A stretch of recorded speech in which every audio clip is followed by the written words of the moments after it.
ओम शांति मंगेश भाई। ओम शांति ईश्वर भाई जी। मंगेश भाई, आज 14 अक्टूबर है और आज खास सोवोन्नति के लिए ज्ञान चिंतन में बाबा तो संगम की महत्व बताया है।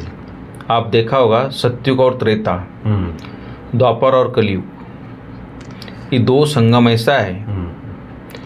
तो आप देखते होंगे जैसे सतयुग त्रेता स्वर्ग कहते हैं और एक स्वर्ग के बाद जब जिसको हम नरक कहते हैं, नरक माना द्वापर कलयुग, जहाँ से विकारों का प्रवेशता होगी, काम क्रोध लोभ मोह अहंकार, वो भी एक संगम है। हाँ। वो द्वापर और त्रेता के बीच जो संगम था उस टाइम भी छोटा विनाश हुआ था। बिल्कुल परिवर्तन हुआ था संसार, क्योंकि आत्माएं सत्व प्रधान से एकदम तमो प्रधानता में आ गई। तो उस टाइम भी हलचल हुई संसार, जो जहाँ थे वही रह गए। ये जितने भी लोग बोलते विदेश बने हैं, खंड बने हैं, वो जहाँ लोग घूमने गए थे वही रह गए और वही उन्होंने बस्ती बसाई भी। तो इस तरह इनका निर्माण हुआ है। और उस टाइम भी कई जिनके बुद्धि में ज्ञान था, आत्मिक ज्ञान था, आत्माएं सत्व प्रदान से तब उन्होंने तपस्या में बैठे वो लोग, तो उनको कई साक्षात्कार हुए। तो उस साक्षात्कार के आधार से किसी ने कुछ शास्त्र लिखे, किसी ने भक्ति पूजा पाठ शुरू की। जैसे विक्रमादित्य के लिए बोलते हैं कि इसको शिव जी का साक्षात्कार हुआ, परमात्मा ज्योति स्वरूप का। तो इसने हीरो की प्रतिमा बना के सोने के आसन पे एक विराजमान किया था, सोमनाथ का मंदिर बना के। तो ये जो एक कलयुग और सतयुग का जो संगम है, इसको पुरुषोत्तम संगम बाबा कहते हैं। क्यों? क्योंकि परमात्मा स्वयं इस धरती पे आके मनुष्य को फिर से पुरुषोत्तम बनाता है, उत्तम पुरुष बनाता है, दैवी गुणों से भरपूर करता है। तो इस संगम का बहुत महत्व है, क्योंकि और इसीलिए इसमें काफ़ी मात्रा में, भारी मात्रा में इस संसार का परिवर्तन होता है। और जो योग्य आत्माएं होती है, दैवी गुण जिन्होंने धारण कर लिया, वो आत्माएं फिर से इस सतयुग के राज में राज करती, जन्म लेती। तो ये बाबा ने खास मंगेश भाई आज बताया कि यह पुरुषोत्तम संगम युग कल्याणकारी युग है और इसी में परिवर्तन होता है। तुम कनिष्ठ से उत्तम पुरुष बनते हो। तो वो थोड़ा आप ये जो पुरुषोत्तम शब्द है ना जी, ये बड़ा इम्पोर्टेंट शब्द है यहाँ का, क्योंकि संगम हर युग के बाद होता है। सतयुग त्रेता के बीच में छोटा सा पीरियड रहेगा, चेंजिंग का पीरियड। संगम है त्रेता द्वापर कलयुग, थोड़ा थोड़ा सब। लेकिन ये पुरुषोत्तम संगम युग है। बाकी सब संगम युग है, लेकिन ये पुरुषोत्तम है क्योंकि पुरुषों से उत्तम पुरुष माना मनुष्य से देवता बनने का ये समय है। जबकि बाबा का अवतरण होता है, बाबा हमको पढ़ाता है, दैवी गुण धारण कराता है, योग से विकर्म विनाश होते हैं और आत्मा पावन बनती है। इसीलिए बाबा ने कहा कि ये पुरुषोत्तम, एक तो सभी युगों में उत्तम और आत्मा को भी उत्तम बनाने वाला, और दूसरा कल्याणकारी है। और युगों में कल्याण की बात नहीं है, इसी में चढ़ती कला होती है। बाकी सब युगों में उतरती ही कला है, इसलिए कल्याणकारी है। इसमें बहुत अच्छा मंगेश भाई, इसके यादगार के रूप में अधिक मास में मनाते हैं, जिसको पुरुषोत्तम मास कहा जाता है। बिल्कुल बिल्कुल। इसलिए संगम का बहुत सारे इम्पोर्टेंस, नदियों का संगम, सागर का संगम, बहुत इम्पोर्टेंट संगम शब्द का, संगम का बहुत महत्व है। तो क्वेश्चन है मंगेश भाई कि इस ज्ञान मार्ग में कौन सी बात व कौन से बोल कभी नहीं बोलना चाहिए जिससे उन्नति नहीं होती, वो थोड़ा बताओ। हाँ, तो उसमें बाबा ने बताया है कि कई ऐसे हम कहते हैं ब्राह्मण ईश्वरीय विद्यार्थी कि ड्रामा में होगा तो पुरुषार्थ कर लेंगे, क्योंकि बाबा ने ड्रामा की नॉलेज दी है। बाबा ने कहा कि ये 5000 वर्ष का ड्रामा है और ये हर 5000 हर करब के बाद 5000 वर्ष के बाद ये हूबहू रिपीट होता है जी। अब इसका हम इसमें दो प्रकार से, एक तो बाबा ने जिस प्रकार से बताया कि हूबहू रिपीट होता है, माना जो होने वाला है आप निश्चिंत रहो, वही होने वाला है जो कल पहले हुआ था, जो 5000 वर्ष, इसलिए अपनी स्थिति को निश्चिंत रखो। लेकिन अगर पुरुषार्थ की चीज़ में हम इसी को यूज़ करते हैं कि भाई बोला है ना कि 5000 वर्ष के पहले जो हुआ था वही होगा, बात तो राइट है, लेकिन बाबा कहते हैं ये ज्ञान का उल्टा यूज है, या मिस यूज है ये, कि ड्रामा में होगा तो पुरुषार्थ कर ले, ड्रामा कराएगा तो कर लेंगे। यह सोचने व बोलने वालों की कभी उन्नति हो नहीं सकती। वो तो नेचुरल है, और ये बोल ही उनके मुख से निकलेंगे जो ढीला पुरुषार्थी होगा, जो पुरुषार्थ आलसी होगा, ढीला होगा, आलस्य और अलबेलापन वाला ये शब्द यूज बिल्कुल बिल्कुल। बाकी जो पुरुषार्थी हो तो कभी ये शब्द यूज नहीं करते, ये शब्द यूज ही नहीं कर। बाबा कहते, इसलिए बाबा कहते कि ये कहना भी रॉन्ग है। तुम जानते हो अभी जो इस समय पुरुषार्थ कर रहे हैं यह भी ड्रामा में नूंद है, पुरुषार्थ करना ही है। ड्रामा की पहली कंडीशन ये है कि फर्स्ट पुरुषार्थ फिर प्रारब्ध। हाँ, बाबा ने तो कई बार ये भी बोला है ड्रामा इसलिए बीती को बिंदी लगाने के लिए भी ड्रामा बाबा क्योंकि कुछ घटनाएं ऐसी हो जाती जीवन में मनुष्य आत्मा के, वो बार बार उसको याद करता रहता है। तो बाबा बोलता है जो बीत गया बिंदी खत्म करो, ड्रामा में हुआ पार्ट पूरा हुआ खत्म, फिर से एक नया उमंग के साथ पार्ट कुछ बिल्कुल बिल्कुल। ये भी पॉजिटिव यूज है, ये पॉजिटिव। तो बाबा ने और मम्मा आपको पता है, मम्मा इस पे, मम्मा की भी इस पर मुरलियां चली है ड्रामा के पॉइंट पर। मम्मा कहते हैं फिर आप बैठे रहो, पानी मिलना है तो आ जाएगा, ड्रामा में भोजन मिलना है तो फिर उसके लिए क्यों पुरुषार्थ कर। तो वो, लेकिन ये बोल जो है वो अच्छे पुरुषार्थी के बोल नहीं है कि पुरुषार्थ करो, बाकी ड्रामा बाकी ड्रामा पुरुषार्थ फर्स्ट। बहुत अच्छी बात है। और कुछ विशेष बात? विशेष ये है कि आज के महावाक्यों में गीत है, ये कहानी है दिए की और तूफान की, निर्बल की लड़ाई बलवान से। तो बाबा कहते हैं आत्मा रूपी दिया है और माया के तूफान उसको आते हैं, तो लेकिन तूफान क्योंकि पूरा कलियुगी वायुमंडल है सारा, और आत्मा के संस्कार भी पुराने हैं, क्योंकि आत्मा निर्बल बन गई ना सतयुग से जन्म लेते लेते इतने, फिर द्वापर त्रेता या फिर कलयुग आया, और इतने बार बार जन्म मरण के चक्कर में आते आते इतने कर्मों के कर्म विकर्म होते होते आत्मा पे इतना बोझ हो गया है जो आत्मा निर्बल हो गई, तो उसकी जोत थोड़ी धीमे हो गई। तो बाबा फिर से उसको तेज करने आए फिर से।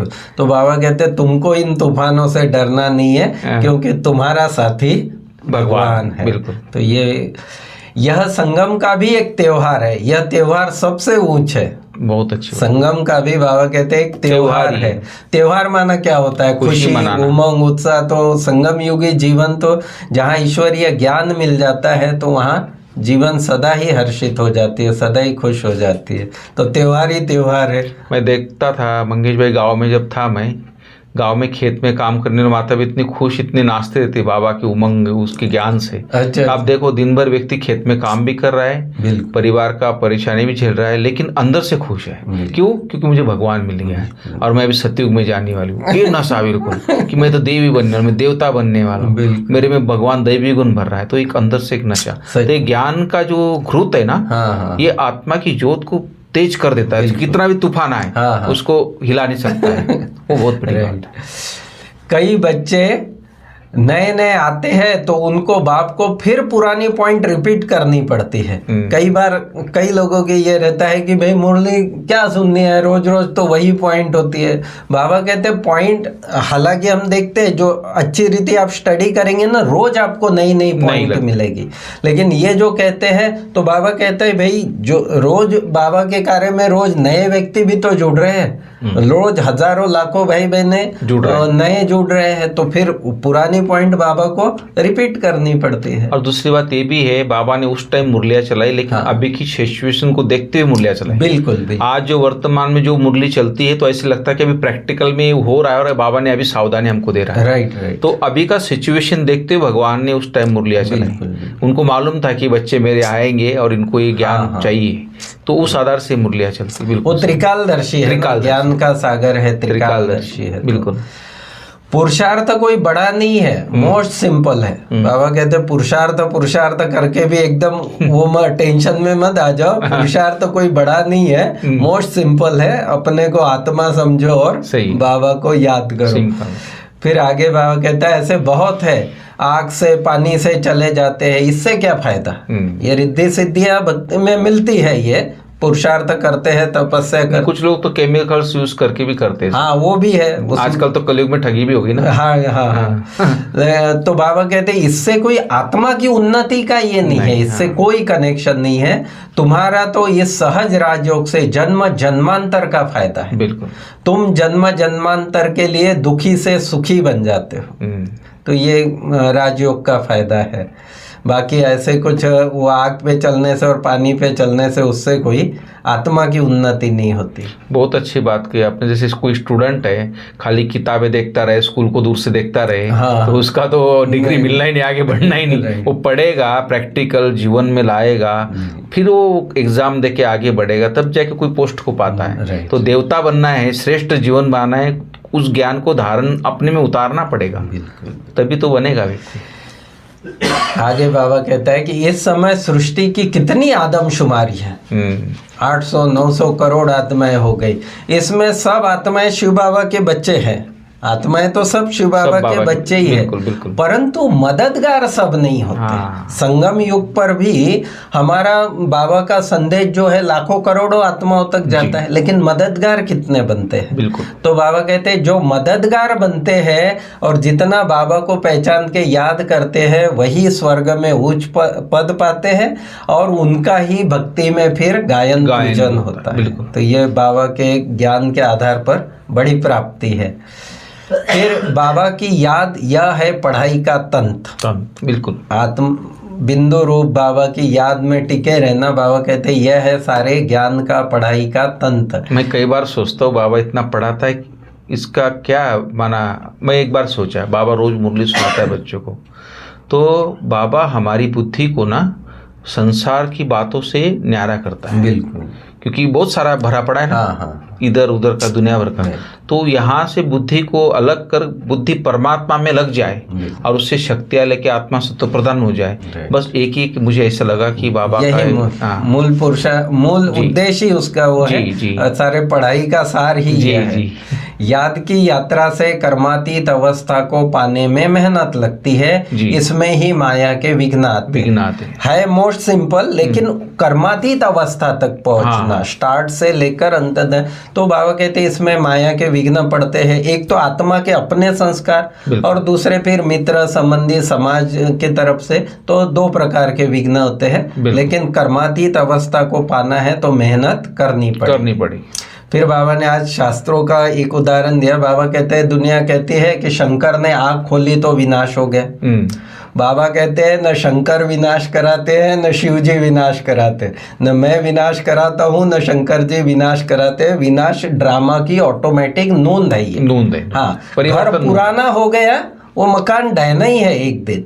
वृक्ष पुराना हो गया, वो एक दिन गिरना ही है। मनुष्य वृद्ध हो गया, मृत्यु है ही निश्चित। ये संसार का नियम है संसार। हाँ, ऐसे ही सतयुग, त्रेता, द्वापर, कलयुग के बाद फिर सतयुग आना है।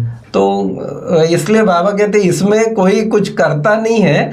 शंकर जी के आँख खोलने से अगर विनाश हो जाता है तो बाबा कहते हैं तो शंकर जी पे पाप लग जाएगा। सही बात। और देवताएं थोड़ी पाप करते हैं कोई भी। हाँ, आज भी अगर कोई मनुष्य कोई छोटी मोटी गलती करता है, किसी को चाकू मारता है या कोई हानियां करते, थोड़ी भी हानि पहुंचाती है, तो जेल हो जाती है। बिल्कुल। उसको भी सजा मिलती है कलयुग में। और भगवान इतने लोगों का अगर कल्याण कर देगा, किसी को मारेगा, तो वो क्यों पाप का भागी बनेगा? व्यक्ति खुद अपना ड्रामा अनुसार उसका परिवर्तन निश्चित है। बिल्कुल सही बात। अभी हमारा पार्ट है विश्व को नया बनाना। हमारा नाम बड़ा अच्छा है। शिव बाबा का नाम जो है वो है हेवनली गॉड फादर। बाप रचयिता है स्वर्ग का। बाप नर्क थोड़ी ही रचेंगे। नहीं, बिल्कुल। वो दुनिया में एक गीत है ना, वो दुनिया बनाने वाले काहे को दुनिया बनाई। तो ये उस नर्क को देख के ही दुनिया कहती है कि भगवान तूने नर्क क्यों बनाया? बाबा कहते हैं मैं नर्क नहीं बनाता हूँ। भगवान स्वर्ग रचता है, नर्क थोड़ी रचते हैं। पुरानी दुनिया कोई अपने कर्मों से नरक बना ले। बिल्कुल। और पुरानी दुनिया कोई रचते हैं क्या? दुनिया ऑटोमेटिक पुरानी होती है। आत्माओं के ऐसे जो कर्म होते हैं या संस्कार होते हैं, उस आधार पर वो पुरानी होती। मकान हमेशा नया बनाया जाता है। मकान भी नया बनता है। हम कलम जब लगाते हैं, नई कलम लगा कोई पेड़ की, फिर वो धीरे धीरे वृक्ष बड़ा होता है, फलीभूत होता है, फिर एक दिन वृद्ध होके गिर जाता है। तो ये संसार का नियम ही एक प्रकार से। और उसको हेवनली गॉड हेवन ही रचता है, वो नर्क नहीं रचता। नर्क ऑटोमेटिक बनता है, या आत्माओं में ये रावण की प्रवेशता, विकारों की प्रवेशता कला से आ जाता है। बिल्कुल। फिर बाबा आज ईश्वरीय विश्वविद्यालय का नशा चढ़ा रहा है कि बाबा कहते हैं ईश्वरीय विश्वविद्यालय वर्ल्ड यूनिवर्सिटी। बिल्कुल। सारी यूनिवर्स को चेंज किया जाता है। तत्वों सहित, आत्माओं सहित, तत्वों सहित सब कुछ चेंज किया बहुत जाता बड़ी बात है। यह ईश्वरीय यूनिवर्सिटी है, ईश्वरीय विश्वविद्यालय एक ही होता है जो ईश्वर आकर खोलते हैं। ऐसा विद्यालय मैं समझो धरती पे परमात्मा ही खोलता है। बिल्कुल भी जो पशु पंछी प्रकृति माना सब कुछ, हर चीज को सत्व प्रदान बना के पूरी संसार को नया बना देता है। बहुत बड़ी बात है। ईश्वरीय विश्वविद्यालय एक ही होता है जो ईश्वर आकर खोलते हैं, जिससे सारी विश्व का कल्याण हो जाता है। एक ही होता है वो, क्योंकि परमात्मा एक है तो ईश्वरीय विश्वविद्यालय भी एक ही है। टाइम थोड़ा लगता है लेकिन होता जरूर है, जरूर धीरे धीरे सब परिवर्तन होता है। यह खेल चलता ही रहता है, ड्रामा शूट होता जाता है। बराबर, शूट हो रहा है। ये बड़ी अच्छी पॉइंट है कि ड्रामा शूट होता जाता है, यह एवर न्यू है, क्योंकि कल क्या होने वाला है यह हमको पता नहीं है, इसलिए वो नित्य नया है, रोज नया नहीं है उसमें। यह ड्रामा कभी पुराना नहीं होता और सब नाटक आदि सब कुछ विनाश हो जाते हैं, लेकिन ये जो अनादि अविनाशी नाटक, अच्छा है कि बाबा ने एक पॉइंट ब्राह्मणों को अच्छी कही कि नया न्यू ड्रामा है। हाँ। तो आप उतना एक्टिव होके आगे सामने दूसरे दिन एक्टिव होके आओ, ढीले नहीं बनो। हाँ, यह बेहद का अविनाशी ड्रामा है, इसमें सब अविनाशी पार्टधारी है, क्योंकि इसमें पार्ट बजाने वाली आत्मा है। उन ड्रामाज में जो हद के ड्रामा होते, कोई देहधारी मनुष्य, उसकी मृत्यु भी हो सकती है, लेकिन यह तो अविनाशी आत्मा है, इसकी ये अजर अमर अविनाशी है। अविनाशी खेल व मांडवा देखो कितना बड़ा है, इसका भी हम चिंतन करते हैं तो बड़ी खुशी होती है कि कितना विराट है और कितनी भिन्नता है इस वर्ल्ड ड्रामा में। तो इस प्रकार से बाबा ने लास्ट में वही दोहराया कि जितना हो सके तुम बच्चों को उच्च पद पाने का पुरुषार्थ करना है, मूंझना नहीं है जी। मूंझना नहीं कहने का भाव वही बाबा का कि ऐसे नहीं सोचो कि ड्रामा में होगा तो पुरुषार्थ कर ले। बाबा कहते हैं ऐसे ड्रामा के पॉइंट को उल्टा यूज नहीं करो। ये जो बाबा ने बोला कि आत्मा अमर है। हाँ हाँ भाई साहब, जो गवर्नर साहब आए थे, मोहम्मद खान जो आए थे अपने आरिफ मोहम्मद खान, ब्रिजवन भाई की श्रद्धांजलि पे, उनने पूरी गीता की स्टडी की है अच्छे से। हाँ हाँ, माना संस्कृत से लेके हर चीज से पूरे वेद शास्त्र पुराण सब पढ़े हो। अच्छा अच्छा। उन्होंने इतना अच्छा भाषा में शब्दों में भाई साहब को श्रद्धांजलि दी, और आत्मा कैसे अमर है, आत्मा और शरीर का क्या संबंध है, पूरा उन्होंने 15 मिनट के भाषण में इतना अच्छे से क्लियर किया। वो सुनने जैसा, मैंने डाला यूट्यूब पे। अच्छा, तो भाई साहब सुनने जैसा भाषण है, सच में। हाँ, जबरदस्त। वो व्यक्ति विद्वान था। हाँ, बहुत विद्वान है। हाँ, तभी भाई साहब से भी उनकी गहरी घनिष्ठता थी। वो जो गीता के भगवान पे था ना, तो उन्होंने तब से क्लोज आए थे वो। तो बहुत अच्छी बात उन्होंने की तो आत्मा के बारे में। ये आज की महावाक्यों का सार रहा। बहुत अच्छा मंगेश भाई, बाबा आज खास कहा है कि पढ़ाई का तंत्र, जैसे आपने बोला पढ़ाई का तंत्र, बुद्धि में रख, याद की यात्रा भी करनी, कर्मातीत अवस्था को पाना है और उच्च पुण्य आत्मा बनना है। इसलिए बाप का पूरा मददगार बनना है। जैसे आपने बोला ना, मददगार बच्चे, कई प्रकार से मददगार बच्चे भी यज्ञ में माना, योगी भी सहयोगी भी योगी होता है। तो ये अपने बाबा ने मददगार की बात खास कही है। और सत्य बाप द्वारा राइट रॉन्ग को समझ मिली है अभी, तो इसीलिए राइटियस बन और बंधन से मुक्त होना है। बाबा की मुक्ति और जीवन मुक्ति, इसके ऊपर बाबा ने खास बोला। और आज का बहुत अच्छा वरदान है मंगेश भाई, आपस में स्नेह की लेन देन द्वारा सर्व के सहयोगी बनने वाले सफलता मूर्त भव। तो उसके ऊपर थोड़ा बताइए। हाँ, ये बाबा ने कहा कि आपस में जो है ईश्वरीय परिवार में एक दो में, बाबा ने कहा कि ज्ञान लेने देने की स्टेज पास हो गई। अभी जो चलना है वो एक दो को स्नेह देकर, सम्मान देकर आगे बढ़ना है। और ये आपको मुझे एक याद आया कि दादी जी की एक क्लास में, दादी जी ने बड़ी बहनों की क्लास थी, तो दादी से पूछा कि दादी जब कार्य व्यवहार में आते हैं, जब कोई हम जिम्मेवार है किसी चीज़ के लिए, इंचार्ज है, और फिर दूसरे जो है हमारे साथी, तो हमको थोड़ा रोप से या इससे चलाना पड़ता है, या ऑफिशियल भी ऐसे बाहर भी, तो मतलब वो शब्द था लव से चलाना है या लॉ से चलाना है। तो दादी का एक ही वर्ड था लव, लव और लव। बिल्कुल। तो ये लास्ट स्टेज है अभी हमारी, बिल्कुल। कि जो भी कारोबार चलाना है बाबा कहते हो आपको स्नेह की लेन देन से ही चलाना है। बिल्कुल। तो ये खास बाबा ने कहा इसमें कि जो भी सामने आए, संबंध में आए, स्नेह देना और लेना, इसको कहा जाता है सर्व के स्नेही व लवली। बस एक ही है, स्नेह से चला। बहुत अच्छी बात है। स्नेह की बाबा ने परिभाषा बताई, स्नेह से कैसे कारोबार चलता है, और प्रैक्टिकल दादी ने चलाया भी, इतना बड़ा यज्ञ को चलाया स्नेह से, स्नेह के आधार पर ही चला सकते हैं। बिल्कुल बिल्कुल। मंगेश भाई, एक स्लोगन बहुत अच्छा है, सेकंड में व्यर्थ संकल्प को फुल स्टॉप लगाने की बात बाबा ने कही, वो थोड़ा बताइए। यही तीव्र पुरुषार्थ है, वो थोड़ा बताइए। सेकंड में, और ये लंबे काल का पुरुषार्थ है। अच्छा। हाँ, लंबे रोज की प्रैक्टिस होगी तभी आपकी एक स्टेज आएगी कि आप सेकंड में फिर अपने संकल्पों को फुल स्टॉप लगा सकेंगे। और उसके लिए ये जो ज्ञान की पॉइंट्स है, मुरली की पॉइंट्स है, ये रोज आपके पास होना बहुत जरूरी है। पहले तो ये पता होना चाहिए व्यक्ति को मेरा कोई व्यर्थ संकल्प भी चल रहा है। हाँ। कई बार तो वो भी नहीं पता चलता। बिल्कुल। व्यक्ति नेचुरल चलता रहता है, उसको भी नेचुरल समझ देता है। तो पहले ये तो पता हो कि भाई ये व्यर्थ संकल्प, समर्थ संकल्प है, ये अच्छे संकल्प है, श्रेष्ठ संकल्प है। तो ये पहले उसकी जांच होनी चाहिए। और आपने जो बोला लंबा समय का अभ्यास, तभी ये सब हो सकता है। राइट, सही बात। Thank you. ओम शांति। ओम शांति।